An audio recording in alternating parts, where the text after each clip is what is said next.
హైదరాబాద్ అభివృద్ధికి కేంద్ర ప్రభుత్వం సహకరించాలని సీఎం రేవంత్ రెడ్డి కోరారు. వివిధ అభివృద్ధి పనులకు అనుమతులు వేగంగా జారీ చేయాలని విజ్ఞప్తి చేశారు. మెట్రో విస్తరణ, రీజనల్ రింగ్ రోడ్డు, గోదావరి జిల్లాల తరలింపు, మూసి ప్రక్షాళనకు సహకరించాలన్నారు. హైదరాబాద్లోని ఐటీసీ కోహినూర్లో దక్షిణ, పశ్చిమ రాష్ట్రాల పట్టణ అభివృద్ధి శాఖ మంత్రులు ప్రాంతీయ సమావేశం జరిగింది. కేంద్ర పట్టణ అభివృద్ధి శాఖ మంత్రి మనోహర్ లాల్ ఖట్టర్ నేతృత్వంలో జరిగిన ఈ సమావేశంలో సీఎం రేవంత్ రెడ్డి మాట్లాడారు. డిసెంబర్ 9న తెలంగాణ రైజింగ్ 2047 విజన్ డాక్యుమెంట్ విడుదల చేస్తున్నామన్నారు. 2034 నాటికి తెలంగాణను $1 ట్రిలియన్ ఆర్థిక వ్యవస్థగా, 2047 నాటికి $3 ట్రిలియన్ ఎకానమీగా తీర్చిదిద్దే లక్ష్యంతో పనిచేస్తున్నామని తెలిపారు. पर्टिकुलर मेट्रोपॉलिटन सिटीज अगर हम डेवलप करते गए, ट्रंक इंफ्रास्ट्रक्चर हम लोग अगर बनाए तो इन्वेस्टमेंट अट्रैक्ट कर सकते हैं. पूरा दुनिया कोविड के बाद China+1 कंट्री के लिए इन्वेस्टमेंट्स के लिए ढूंढ रहा है. China+1 is alternate is India. तो वो काम करना है तो हम लोग urban infrastructure, airport connectivity, port connectivity, road connectivity, water, power and infrastructure, ये सब सारे करना है. तो आप खुद आप एक्सपीरियंस्ड पर्सन, सीजन्ड पॉलिटिशियन, आप मुख्यमंत्री बहुत साल किए, मुख्यमंत्रियों का तकलीफ सबसे ज्यादा आप जानते हैं. मोदी जी भी पहले 12 साल मुख्यमंत्री काम किए, गुजरात मॉडल बनाए, तो आप दोनों को पता है मुख्यमंत्रियों का तकलीफ कैसे रहता है. और केंद्र सरकार ने अगर साथ नहीं दिए तो हम तरक्की करना इतना आसान नहीं है. जहां पर स्कोप है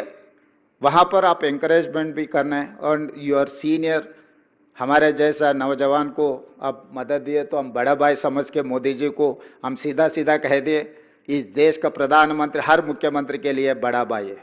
तो बड़ा भाई बड़ापन दिखा के हमको मदद दिए तो हम तरक्की कर सकते हैं. 10% इकोनॉमी हम लोग कंट्रीब्यूट करना चाहता है. तो उसके लिए मेरा मेट्रो रेल आप मंजूर करना है, मेरा मूसी रिवर डेवलपमेंट फ्रंट के लिए आप मदद देना है, मेरा रीजनल रिंग रोड के लिए, मेरा रेडियल रोड्स के लिए, ये हैदराबाद ड्रिंकिंग वाटर के लिए.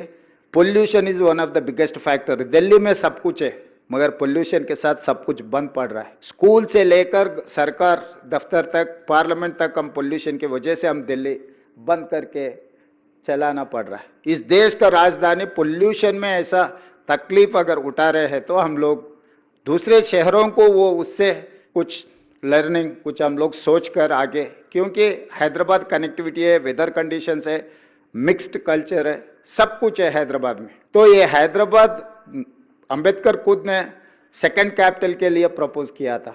मैं ये नहीं कह सकता हूं सेकंड कैपिटल बना दो, मगर इंफ्रास्ट्रक्चर तो वो लेवल पे देना ही पड़ेगा. जितना आप दिल्ली में फोकस कर रहे हैं, जितना आप अहमदाबाद में सबरमती रिवर फ्रंट बनाने के लिए जितना फोकस कर रहे हैं, हमारा मूसी रिवर डेवलपमेंट फ्रंट के लिए भी आपकी मदद बहुत जरूरी है.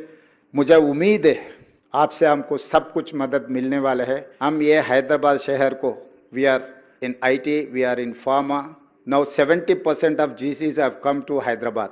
Why? Because of my infrastructure, because of my working culture, because of knowledge hub, educational institutes like ISB, like Nalsar, Law University, IIT Hyderabad. I have 175 engineering colleges. Every year I am producing almost 110,000 engineering students from my state. My people are working in Silicon Valley. Today Silicon Valley is mine. If I say something, it is going to reflect in Silicon Valley in US. We are contributing like anything in US economy. Why can't Indian economy? हम आपके साथ काम करने के लिए तैयार है. जब चुनाव आएंगे हम चुनाव लड़ेंगे. जब राजनीति करना है चुनाव के समय पर हम राजनीति करेंगे. उसके आगे हम राजनीति में पॉलिटिकल स्टेटमेंट्स ऐसा कुछ हमारे तेलंगाना राज्य के तरफ से मैं वादा करना चाहता हूं.